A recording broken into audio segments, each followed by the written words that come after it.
You think you're flying this plane? You're just a kid. The man's laughter echoed through the cabin of Flight 447. Everyone turned to look. Everyone saw the small girl in seat 7A.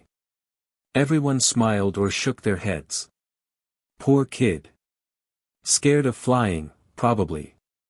Then two F-22 fighter jets appeared outside the windows. Their engines screamed as they pulled alongside the Boeing 777. The military radio crackled to life. Identify yourself immediately. The girl stood up. She walked to the cockpit. And when she pressed the radio button, the entire world changed. Viper lead, this is Shadow 7. Authorization code Alpha Romeo 2-7 Tango. I'm taking control. Dead silence. Then the fighter pilot's voice, filled with shock and respect. Shadow 7. Is that really you, ma'am? Before I tell you what happened next, comment below which country you're watching from. And hit that subscribe button because this story is absolutely incredible. Mia Santos looked like she should be in middle school, not on a cross-country flight by herself. She was 16 years old but looked 12. Maybe younger. She stood barely 5 feet tall. Her face was round and soft, still holding that baby fat look that some teenagers keep longer than others. Freckles dotted her nose and cheeks. Her dark hair was pulled into 2 simple braids that hung over her shoulders. She wore an old purple hoodie that was 2 sizes too big. The kind you get from a school fundraiser and wear until it falls apart. Her jeans had a small rip in one knee. Her backpack was covered in cartoon stickers, Pokemon, Disney characters, anime figures. Her sneakers lit up when she walked. Actually lit up with little LED lights like a 6-year-old's shoes. She looked like someone's little sister. Someone's kid. Someone who definitely should not be traveling alone. The gate agent at Chicago O'Hare had looked concerned when Mia checked in. Sweetie, are you sure you're supposed to be flying alone? Where are your parents? I'm 16, ma'am, Mia had said quietly. I'm allowed to fly by myself. Oh. The agent had looked surprised. I'm sorry, honey. You just look so young. Are you nervous about flying? No, ma'am. I fly all the time. The agent had smiled that adult smile. The one that says, sure you do, sweetie, without actually saying it. She'd printed Mia's boarding pass and attached a bright yellow tag to her backpack. Unaccompanied minor, the tag said in big letters.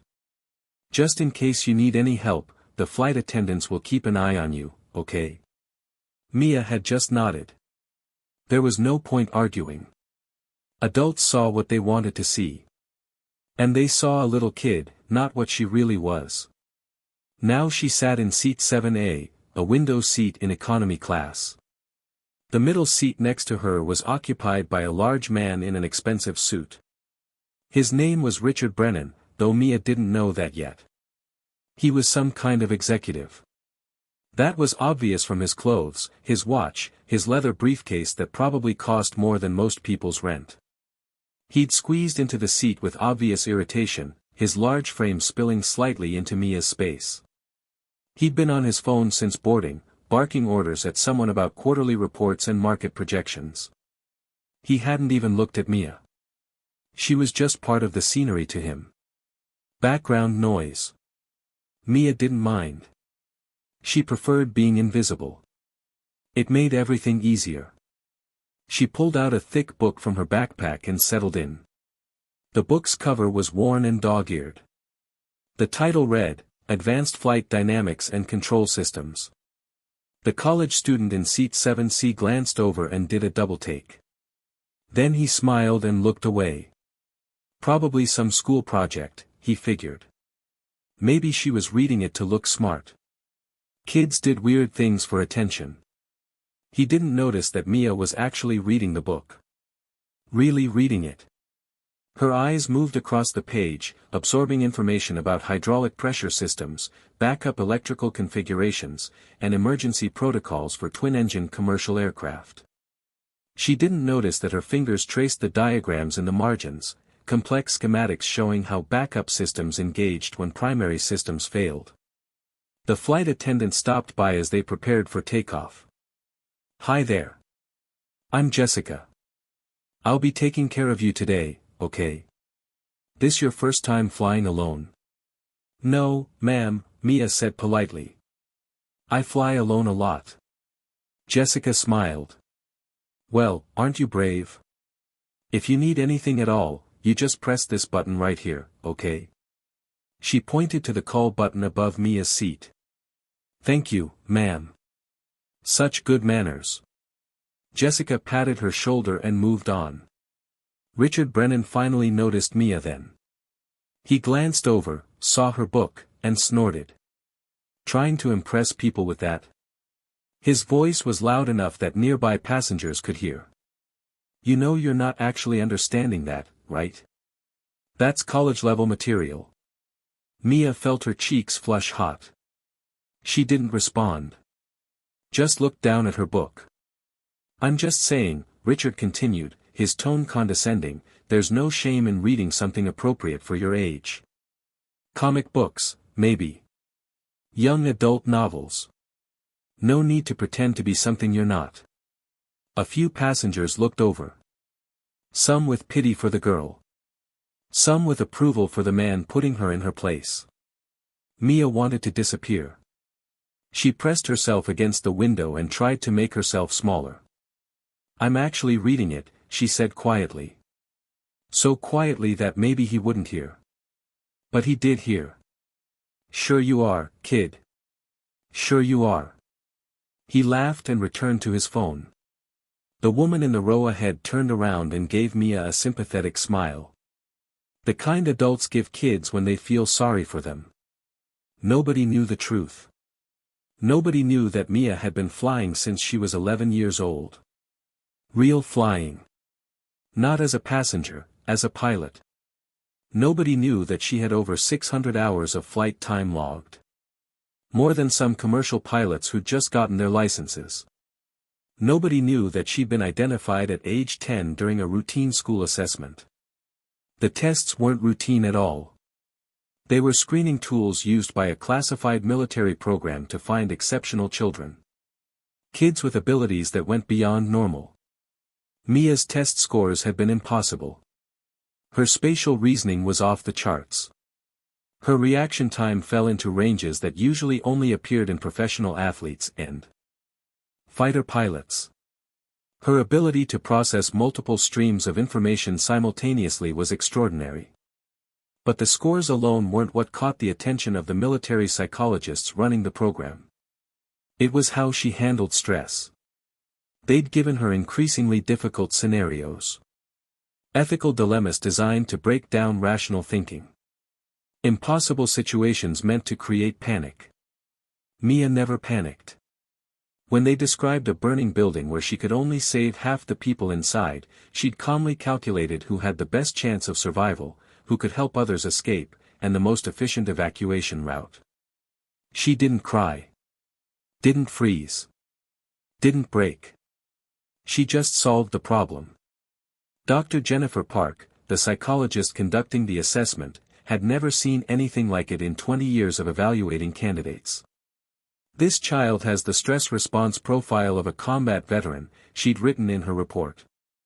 At age 10, she demonstrates emotional regulation that most adults never achieve.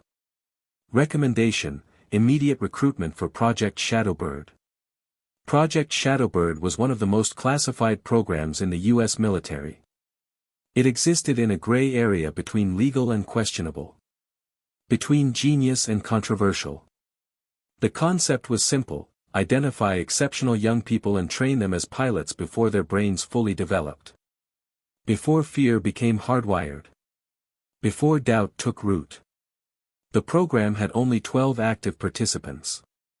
All teenagers. All exceptional. All trained in secret. Mia had spent the last 6 years in that program. 6 years of training that started in flight simulators and gradually progressed to actual cockpits. She'd started with small aircraft, Cessnas and Pipers, learning the basics of flight. By age 13, she was flying jets. By 14, she was rated on commercial aircraft. By 15, she was flying F-16s in training exercises. Her call sign was Shadow 7. The shadow part came from how she'd sneak up on instructors during training exercises, appearing on their radar when they least expected it. The 7 was her ranking when she joined the program. She'd earned that call sign through skill, not luck. Through hundreds of hours of training. Through scenarios that would break most adult pilots. And now, at 16, she sat in seat 7A of a commercial flight, being talked down to by a businessman who thought she was a little kid pretending to read a grown-up book. She'd learned to accept it. This was her cover. Her invisibility. The program required it. She traveled frequently between training facilities, always alone, always looking like just another kid flying to visit divorced parents or attend summer camp. Nobody ever suspected the truth. Nobody ever looked at this small girl with braids and light-up sneakers and thought, military pilot. That was exactly the point. Flight 447 took off smoothly from Chicago O'Hare, heading west toward Seattle. It was a routine afternoon flight. Business travelers, families, tourists. 312 passengers plus crew. The Boeing 777 climbed to its cruising altitude of 35,000 feet. The seatbelt sign dinged off. Flight attendants began their drink service. Mia continued reading her book. She was in a chapter about electrical system redundancies, how commercial aircraft had multiple backup systems to prevent total power failure. She didn't read it like a textbook. She read it like a manual. Like something she might need to know. Because she might. Richard Brennan ordered a scotch and returned to his laptop, occasionally glancing at Mia with that annoying smirk. Like she was a joke he found mildly entertaining. You know, he said after his second drink, when I was your age, I was reading comic books and playing video games. You don't need to work so hard to seem smart. Just enjoy being a kid while you can. Mia didn't respond. She'd learned that responding only made it worse. I'm just trying to give you advice, Richard continued. Life's hard enough without pretending to be something you're not. A businessman across the aisle chuckled. Leave the kid alone, man. Let her read her book. I'm not bothering her, Richard said defensively. I'm trying to help her be realistic. Mia felt her face burning. She wanted to tell him exactly how realistic she was being. Wanted to explain that she'd probably logged more flight hours than the pilots currently flying this aircraft. But she couldn't. Her training was classified. Her entire existence as a pilot was classified. She was bound by agreements that her parents had signed. Documents that carried serious legal consequences if violated. So she stayed quiet. She stayed invisible. And she kept reading. That's when the aircraft lurched. It wasn't dramatic at first. Just a slight shudder. The kind of turbulence that happens all the time. But Mia felt it. Really felt it. The shudder was wrong. It wasn't the normal buffeting of air currents. It was something else. Something mechanical. Her training kicked in automatically. Her eyes went to the window, studying the wing. The flaps looked normal. The engine appeared fine. But there was a slight vibration in the wing structure that shouldn't be there. Then the aircraft lurched again. Harder this time. Passengers looked up from their phones and books. Some nervous laughter rippled through the cabin. Ladies and gentlemen, this is your captain speaking. The pilot's voice came over the intercom, calm and professional. We're experiencing some unexpected turbulence. Please return to your seats and fasten your seatbelts. Flight attendants, please be seated. More passengers exchanged glances. This was more serious than normal turbulence. The aircraft shuddered a third time. Coffee cups slid across tray tables. Someone's bag fell from an overhead compartment. Then all the lights went out. Complete darkness. For just 2 seconds. But those 2 seconds felt like an eternity. The emergency lights kicked on, bathing everything in eerie red. Oxygen masks dropped from the ceiling with a mechanical thunk that made people gasp. Now passengers were scared. A child started crying. A woman grabbed her husband's hand. Richard Brennan's face went pale. Ladies and gentlemen, remain calm. The captain's voice was still controlled, but Mia could hear the tension underneath. We're experiencing some technical difficulties. We're working to resolve the situation. Please put on your oxygen masks and remain seated. Mia's hands moved automatically, securing her mask. But her mind was racing, analyzing. Total electrical failure for 2 seconds meant the primary power system had failed completely. The backup generator had taken over, but there'd been that gap. That shouldn't happen unless the backup systems were compromised too. She pressed her face to the window, looking back at the wing. And there it was, a small but growing dark stain near the wing root. Hydraulic fluid. They were losing hydraulic pressure. Which meant they were losing control of the flight surfaces. The flaps, ailerons, rudder, everything that let the pilots actually steer the aircraft. And if the electrical system was also compromised. This was bad. Really bad. The aircraft tilted slightly to the left. Not a lot. Just a few degrees. But to Mia, it was a red flag.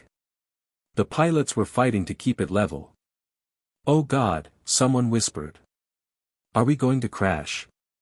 We're going to die, a man said, his voice rising in panic. We're all going to die. Everyone stay calm, a flight attendant called out, though her own voice was shaking. Richard Brennan grabbed Mia's arm. His face was white, his eyes wide with terror. I have kids, he whispered. I have 2 little girls. I can't die. I can't. The aircraft shuddered again, harder this time. It tilted further to the left. Someone screamed. In the cockpit, Captain James Harrison was fighting the worst emergency of his 30-year career. Talk to me, Mike, he said to his co-pilot. What are we looking at? First Officer Mike Rodriguez scanned the instrument panel, his face grim. We've lost primary hydraulics. Backup is at 40% and dropping. Electrical system is fluctuating, we had that total power loss, and I'm seeing intermittent failures across multiple systems. How is that possible? Harrison's hands gripped the yoke, feeling the aircraft becoming sluggish, unresponsive.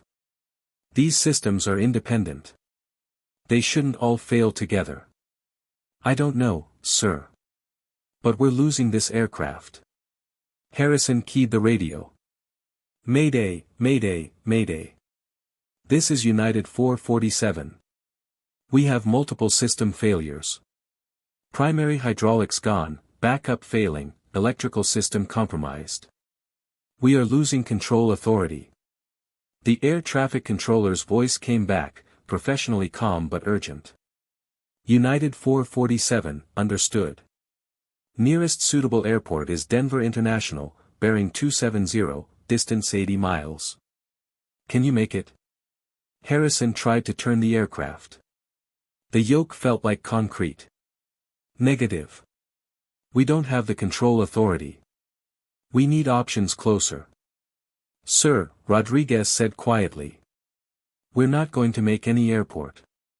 We need to consider. He didn't finish. They both knew what he meant. Ditching. Crash landing. Controlled flight into terrain. Terms that meant everyone dies. That's when the F-22s appeared. Mia saw them first. 2 dark shapes appearing from the clouds, moving with predatory grace. F-22 Raptors. The most advanced fighter jets in the world. They pulled alongside Flight 447, one on each wing, close enough that Mia could see the pilots in their cockpits. This wasn't a friendly escort. This was an intercept. She understood immediately. Flight 447 was behaving erratically. Losing altitude. Not responding properly to air traffic control. In a post-9/11 world, that combination triggered military response protocols. The fighters were there to make sure this aircraft didn't hit anything important if it went down. And if necessary, to make sure it went down in the right place. Passengers on the left side saw the fighters and started screaming. They're going to shoot us down. Oh my God, they think we're terrorists. We're going to die. The military radio frequency crackled in the cockpit. Captain Harrison grabbed the radio. United 447, this is Viper Lead, United States Air Force.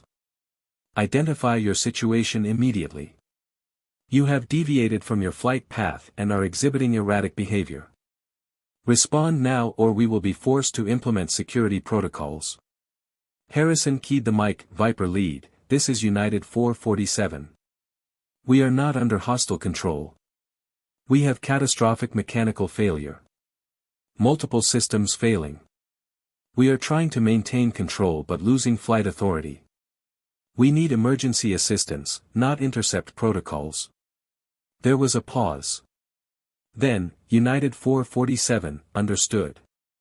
Be advised we are authorized to use force if necessary to prevent this aircraft from reaching populated areas. What is your current status? Barely controllable. We've lost primary and backup hydraulics. Electrical system is failing. We're a wounded bird, Viper Lead. We need help, not threats. In the lead F-22, Major David Chin processed this information. He'd done intercepts before. He'd escorted compromised aircraft. But he'd never had to make the call to shoot down a civilian airliner. He prayed he wouldn't have to today. Viper 2, he called to his wingman. Stay sharp. If this bird goes down, we need to make sure it doesn't hit Denver Metro. Copy, Lead. Chen studied the Boeing 777. It was definitely in trouble. The slight left bank, the jerky movements, that aircraft was on the edge. United 447, he transmitted.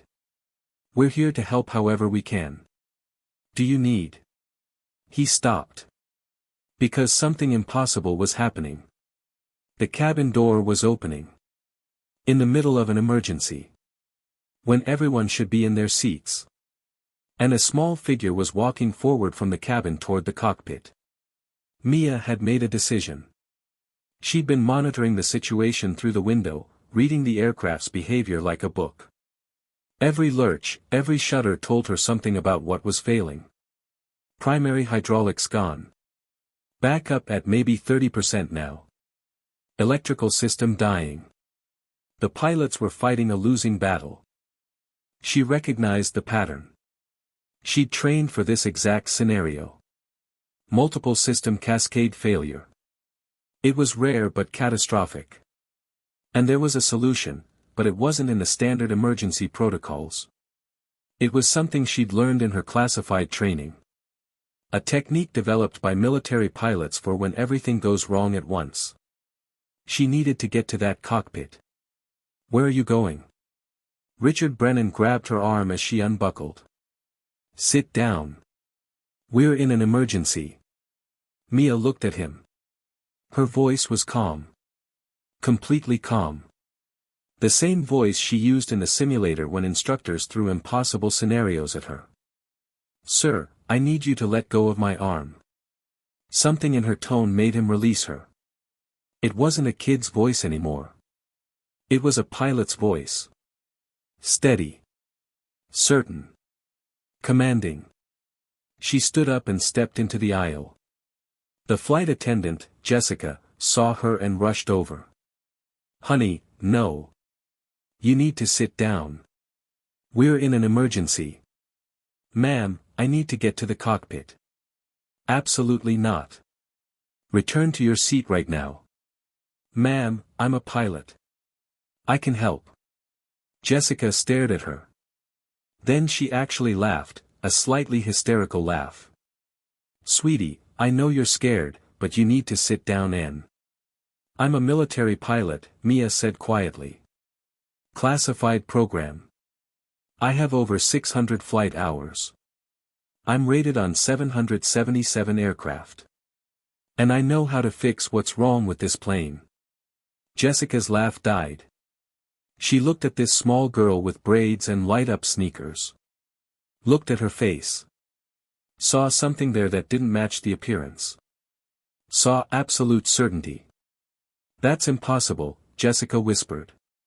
Over the intercom, Captain Harrison's voice came through, strained. If anyone on this aircraft has flight experience, any experience at all, please identify yourself to a flight attendant immediately. We need assistance in the cockpit. Mia looked at Jessica. That's me. I'm who he needs. Jessica's training warred with her disbelief. This couldn't be real. But the captain had asked. And something about this girl. Come with me, Jessica said, grabbing Mia's hand. They moved forward through the cabin. Passengers watched them pass. Some confused. Some hopeful. Some thinking this was insane. Richard Brennan watched the girl he'd mocked walk toward the cockpit and felt something twist in his stomach. Jessica reached the cockpit door and knocked. Captain, I have someone who says she's a pilot. The door opened. First Officer Rodriguez looked out, saw a child, and said, "What? No. We don't have time for." I'm Shadow 7, Mia said clearly. Authorization code Alpha, Romeo, 2-7, Tango. I'm here to help you fly this aircraft. Rodriguez froze. Those weren't random words. That was a legitimate military authorization code. He'd been military before commercial aviation. He knew what those codes meant. What did you say? Shadow 7. Classified pilot program. I know what's wrong with your aircraft and I know how to fix it. Sir, we don't have much time. Captain Harrison heard the exchange. Let her in. Rodriguez stepped aside, his face showing complete disbelief. Mia entered the cockpit. The cockpit was a nightmare of warning lights and alarms. Red lights everywhere. Multiple systems showing critical failures. But Mia's training kicked in. Her eyes scanned the instrument panel, taking in everything in seconds. Hydraulic pressure, System A gone. System B at 28% and dropping. Electrical, primary bus failed. Backup flickering. Flight controls, severely degraded. Captain Harrison looked at her. Saw a child. But also saw something else, the calm in her eyes, the way she'd immediately assessed the panel, the confidence in her posture. Who are you? He asked. Shadow 7, sir. I'm here to help. You're a child. Yes, sir. I'm also a pilot with 600 hours of flight time and specific training in multiple system failure scenarios. And right now, I'm the only person on this aircraft who knows how to save it. Harrison wanted to argue. Wanted to say this was impossible. But they were dying up here. And this girl, whoever she was, had just diagnosed their entire situation with a single glance. What do you need? He asked. Outside, Major Chen in the F-22 was watching this unfold through his canopy. He'd seen the small figure enter the cockpit. Saw the door close. Viper lead to United 447, what's your status? The radio crackled. Then a young voice came through. Female. Calm. Viper lead, this is Shadow 7. I'm assuming assistance in Flight 447's cockpit. Transmitting authorization code Alpha, Romeo, 2-7, Tango. Chen's blood ran cold. Shadow 7. He knew that call sign. Every military pilot who'd been briefed on classified programs knew that call sign. The teenage pilot. The kid who flew like a veteran. The impossible girl who could outfly pilots twice her age. She was real. And she was on that dying 777. Shadow 7, he transmitted, his voice tight with shock. Confirm your identity. Are you really? Affirmative, Viper lead. I'm really me. And I really need you to clear airspace around us because we're about to do some non-standard flying. In his cockpit, Chen sat stunned. Then he laughed, a sound of pure disbelief. Roger that, Shadow 7. Viper flight is clearing the area. The sky is yours, ma'am. Show us what you can do. In the cockpit, Mia turned to Captain Harrison. Sir, I need you to trust me. What I'm about to do isn't in any manual. But it works. What are you going to do? Save everyone on this aircraft. But I need your help. Can you follow my instructions exactly? Harrison looked at First Officer Rodriguez. Rodriguez looked back. They were out of options. Tell us what to do, Harrison said. Mia's voice was clear and calm. Like she was explaining homework, not saving 300 lives. We have a cascade failure. Your hydraulic systems failed, which triggered electrical problems, which made the hydraulic situation worse. It's a feedback loop. Standard emergency procedures won't work because they assume the systems are independent. How do you know this? Rodriguez asked. Because I trained for it. This exact scenario.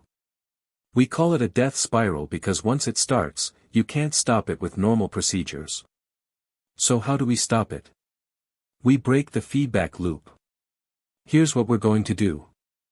She moved to the center console, her small hands moving over controls with absolute certainty. First, we completely shut down the backup hydraulic system. That's insane, Rodriguez said. We'll have zero hydraulics. For about 15 seconds. Trust me. Captain, on my mark, shut down backup hydraulics completely. Harrison's hand hovered over the control. This was crazy.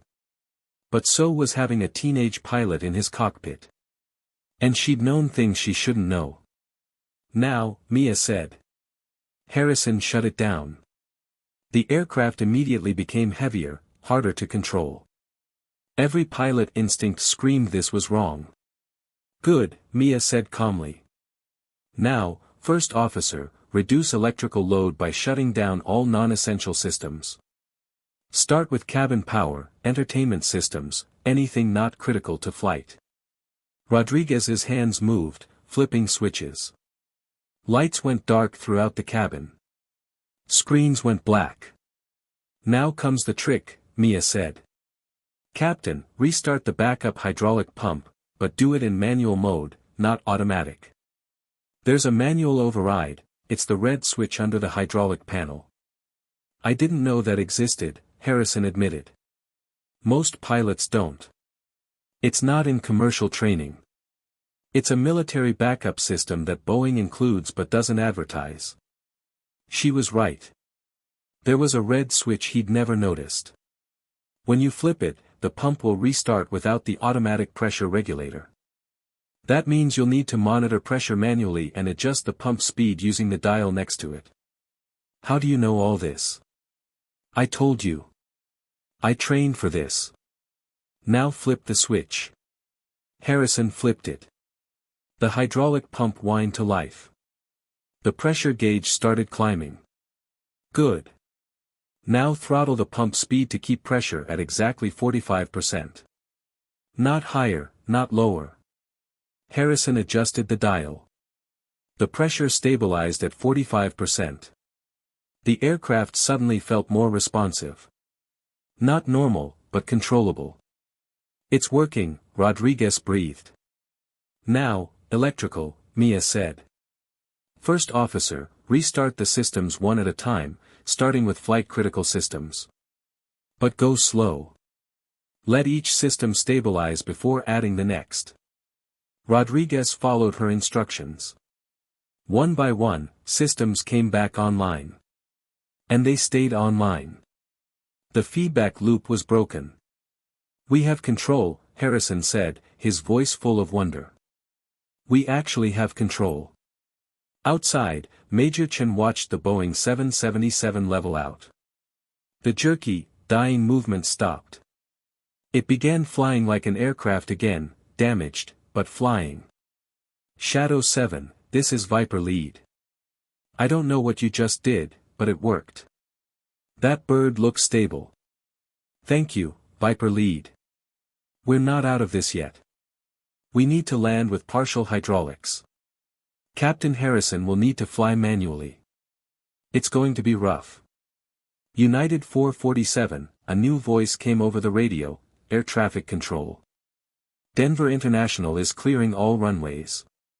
You're cleared for emergency landing on any runway of your choice. Emergency equipment is standing by." "Roger," Harrison replied. Then he looked at Mia. "Can you talk me through landing with 45% hydraulics?" "Yes, sir. I've done it in simulation 37 times. How many times did you crash?" Mia smiled slightly. "Only 22 times. But I figured it out eventually." Harrison laughed despite the situation. "Okay, Shadow 7. Get us on the ground." The approach to Denver was tense. Mia stood between the two pilots, calling out instructions in a calm, steady voice. "Approach speed needs to be 15 knots faster than normal. The partial hydraulics mean slower control response. You need the extra speed for authority." "Got it. Don't use full flaps. Partial hydraulics can't handle the stress. Use flaps 20 instead of flaps 30. "Understood. Landing will be firm. You won't be able to flare as much as normal. Tell the cabin to brace." Harrison keyed the intercom. "Ladies and gentlemen, this is your captain. We're making our final approach. The landing will be harder than normal. Please ensure your seatbelts are tight and assume the brace position." In the cabin, passengers grabbed their armrests. Some prayed. Some cried. Richard Brennan thought about his daughters. The F-22s flew alongside them, escorting them down. On glide slope, Rodriguez called out. 500 feet. 400. 300. Mia watched the instruments. "Looking good, Captain. Steady hands. Don't over-control. 200 feet. 100. The runway rushed up to meet them. 50 feet. "Pull back gently, gently, now." Harrison pulled back on the yoke. The nose came up slightly. The main wheels hit first, hard, with a massive thump that rattled every tooth. But they were down. "Reverse thrust." Mia called. Harrison deployed the reversers. The aircraft shuddered as the engines fought against forward motion. They were slowing. Still going fast, but slowing. Brakes, but gentle. The partial hydraulics can't handle full braking. Harrison applied brakes carefully. The aircraft continued slowing. They passed the midpoint of the runway. Still rolling, but slower now. They passed the 3/4 mark. And then they stopped. Complete stop. On the runway. Safe. For a moment, nobody moved.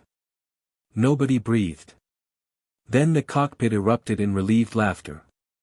Harrison grabbed Rodriguez's shoulder. Rodriguez was crying. Harrison realized he was crying too. They turned to Mia. This small girl in a hoodie who'd just saved 312 lives. "Who are you really?" Harrison asked. "Just a pilot, sir. Like you." The cabin erupted in chaos. People were crying, laughing, hugging strangers. The relief was overwhelming. Emergency vehicles surrounded the aircraft. Fire trucks, ambulances, emergency personnel everywhere. The cabin door opened and Mia walked out of the cockpit. Every passenger fell silent. They saw her. Really saw her for the first time. The small girl from 7A. The one they'd ignored. The child they'd pitied. She just saved all of them. Someone started clapping. Then another person. Then everyone. The applause built like a wave, crashing through the cabin. People were standing, clapping, some crying. Richard Brennan stood up. His face was wet with tears. He pushed into the aisle as Mia walked past. "I'm sorry," he said, his voice breaking. "Oh God, I'm so sorry. I mocked you. I laughed at you. I treated you like you were nothing." He dropped to his knees in the aisle. "And you saved my life. You saved all of us. I'm so sorry." Mia looked down at him. "Sir, it's okay. You didn't know.